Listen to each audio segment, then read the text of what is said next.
Non, non, non, non, pas la Somalie. Réveillez-moi, c'est un rêve. Je comprends pas. On a vraiment fait ça, les gars. On a vraiment fait ce match contre la Somalie. C'est quoi ce naufrage collectif? C'est quoi ce niveau de contre-performance du Sili national? C'est incroyable. Est-ce que c'est avec ça qu'on comptait partir à la CAN? Est-ce que c'est avec ce niveau d'inconstance qu'on comptait se qualifier pour la Coupe du Monde? On a le résultat qu'on mérite. Vous avez vu, les gars, le niveau de faiblesse technique de notre équipe? Vous avez vu le niveau de bassesse de l'état mental de notre formation? C'est incroyable. Je n'en reviens pas. Je n'en reviens pas. Fin de transmission, je pense qu'aujourd'hui, je ferai pas de vidéo. C'est trop. Mais non, pour être raisonnable, je vais faire une analyse objective de ce qu'on a vu de cette rencontre pour pouvoir quand même permettre à certaines personnes, justement, d'émettre quelques raisons, de donner quelques idées. On est parti. J'aurais pu commencer ce débrief en évoquant ces 3 excuses. On ne joue pas chez nous, les gars. On ne joue pas chez nous. On est en déplacement. Ça peut jouer.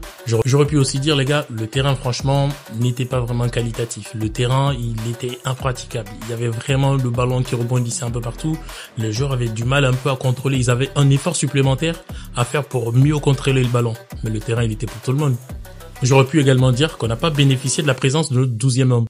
Mais les gars, ces raisons-là ne tiennent pas la route. Ce qui s'est passé aujourd'hui, c'est tout simplement une honte. C'est une honte, c'est une humiliation. On n'est d'ailleurs pas chez nous. On se permet de faire ce genre de performance, les gars. On a fait un match nul contre une équipe qui a joué 90 minutes dans sa surface de réparation.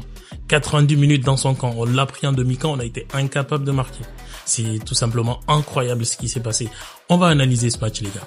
Mais dites-moi, les gars, est-ce que vous avez vu le même problème que moi? Cette équipe de Guinée a un premier problème, c'est un niveau technique très insuffisant, les gars. C'est un niveau technique très insuffisant. Je vais vous dire pourquoi, les gars. On a eu combien d'occasions dans cette rencontre? Combien dans cette rencontre? Plus d'une dizaine. Et quand vous remarquez ces occasions, nos joueurs, ils ne faisaient qu'une chose dans cette rencontre. Tous les tirs qu'ils faisaient, soit ils étaient en l'air, soit ils étaient juste sur le gardien. Les garçons de notre formation, on ne sait pas vraiment ce qu'ils font dans leur club. Est-ce qu'ils sont vraiment dans le sens de la progression continue? Parce que ce qu'on voit de Kamano est incroyable. Kamano, il est trop nul. Kamano est trop nul, les gars. Je n'en reviens pas. Qu'est-ce que ce garçon fout encore dans cette équipe? Dites-le moi. Il devait être viré depuis très longtemps. Comment un attaquant qui plus est un ailier ne joue pas des face-à-face, ne joue pas des 1 contre 1. Et encore, il avait les meilleures occasions de la rencontre d'aujourd'hui. Mais le mec, la meilleure chose qu'il trouve à faire, c'est de tirer sur le gardien. C'est incroyable. Il sait pas placer les ballons. Il sait pas tirer fort. Et en attaquant, on le dit très souvent, un attaquant doit être un tueur. Il doit être sans pitié face au gardien. Et les mecs, ils tirent sans conviction. Kamano, le premier, il tire sans conviction. C'est des passes au gardien. C'est énervant. C'est énervant, c'est pas possible. C'est des vieux.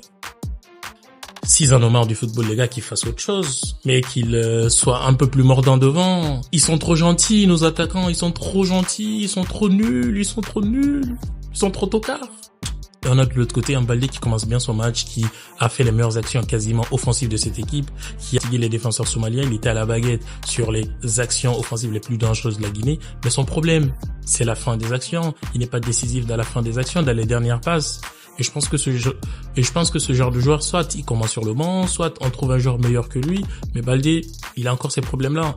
Un ailier, comme je le dis, soit ils ont cette capacité de marquer si l'attaquant ne marque pas, mais il faut qu'ils retrouvent en fait cette efficacité aussi. Les Baldé, les Kamano, qu'est-ce qu'ils foutent dans cette équipe? Qu'est-ce qu'ils font?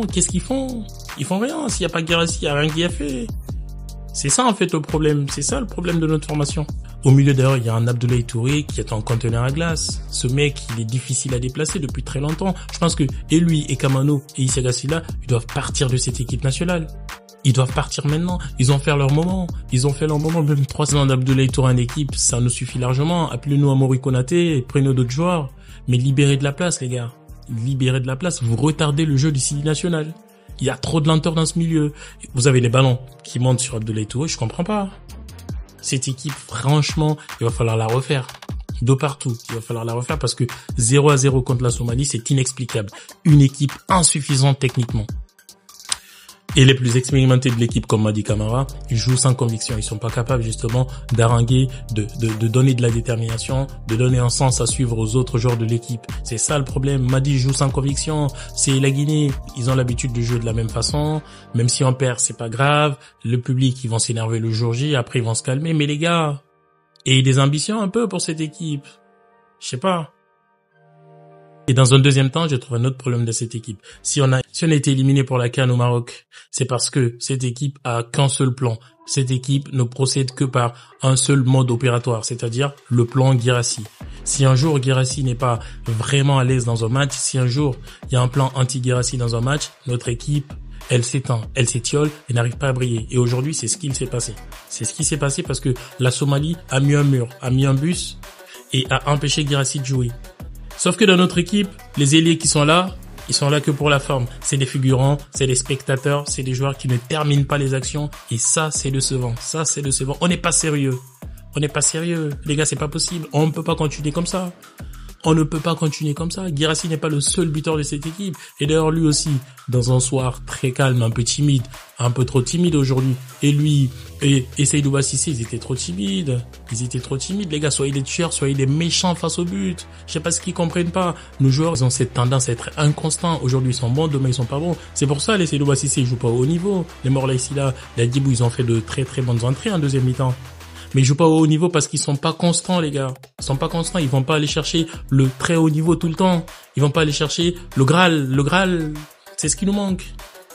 Donc, tant qu'on ne trouve pas d'autres circuits préférentiels, tant qu'on ne travaille pas d'autres aspects, un plan B et un plan C, si Guirassy justement s'éteint dans un match, tant qu'on ne retrouve pas en fait cette façon de jouer, cette façon différente de jouer sans Guirassy brillant, on va tout le temps s'éteindre. Et aussi, dans l'autre analyse de ce match, il faut dire que pendant la première mi-temps, on a eu des belles occasions. Pendant la deuxième mi-temps, on a eu de très très bonnes occasions. Mais comme je l'ai dit, globalement, notre équipe a une insuffisance technique criard. Si on a raté toutes nos occasions, c'est parce qu'on donnait tous les ballons aux gardiens. Tous les tirs. C'est le résumé de tous les tirs des attaquants de Guinée. Kamano a eu de très belles occasions. Guirassy, on a vu la balle de Madi Camara qui aurait dû encore s'engager un peu plus sur cette action. Aliou Baldé d'ailleurs qui joue comme le plus guinéen de tous les Guinéens. Il y a tous ces aspects-là qu'il faut prendre en compte. Dans une troisième raison, je pense qu'on se suffit trop de très peu dans cette équipe. On se trop suffit de Isiaga Sylla sur le latéral gauche, de Guirassy en pointe. Il faut chercher des solutions nouvelles parce que ces équipes-là, elles ont besoin de se renouveler régulièrement. Isiaga Sylla, ça fait 10 ans qu'il est latéral gauche. Et le mec, il a toujours des insuffisances techniques et on le garde quand même là-bas. Sur le côté droit, il y a encore quelques renouvellements. Dembo, franchement, moi j'ai aimé son match. Hein. Dembo, il a donné ce qu'il a pu. Hein. Au niveau de l'axe, on peut pas les juger. Diarabi, il est en train de revenir de blessure, il est pas mal. Mohamed Ali, c'est un mannequin, on va pas trop le calculer. Et lui et Madi Camara, c'est des mannequins de l'équipe. Le gardien aujourd'hui, Sylla, je pense qu'il s'en est bien sorti. Il a fait un très très bon match. Les entrées en jeu d'Aguibou, de Morlaï ont été très bien. Mais le problème aussi de ces entrées en jeu, c'est Michel Doucier. Cet entraîneur, il fait des remplacements tardifs. Il faut qu'il les fasse plus tôt. Il faut qu'il les fasse à la 60e, la 65e, pas à la 77e. C'est trop tard. C'est trop tard. Les joueurs, ils se réveillent un peu trop tard dans la rencontre. Donc 0-0 pour la Guinée. C'est une réalité. C'est une vérité maintenant. C'est clair. La Guinée n'ira pas à la Coupe du Monde. C'est clair. On ne sera même pas meilleur deuxième, les gars. On ne sera même pas meilleur deuxième dans cette poule. Parce qu'il y a au sommet de la poule l'Algérie. Je pense qu'on a aussi, je crois, le Mozambique qui est en train de prendre de l'ascendant. Je pense qu'on a une deuxième équipe aussi qui s'est bien positionnée. Donc on ira nulle part, les gars. On ira nulle part. Il faut penser à autre chose. Il faut refaire de nouvelles façons. De toute façon, le football, c'est simple. Il faut remplir les 4 piliers. Les 4 piliers sont très importants dans le football. L'aspect logistique ou administratif, la Guinée ne le remplit pas. L'aspect technique, nos joueurs, ils sont un peu bons là-dessus, mais un petit peu, hein, ils n'ont pas la moyenne là-dessus. L'aspect physique, on est nul. On est vraiment nul là-dessus. Physiquement, on est très très nul. Et l'aspect mental, on n'existe pas. Nos joueurs sont facilement épuisables mentalement. Voilà, merci à toi. Je sais pas si tu as d'autres raisons. Merci à toi de m'avoir suivi. À très vite pour de prochaines analyses.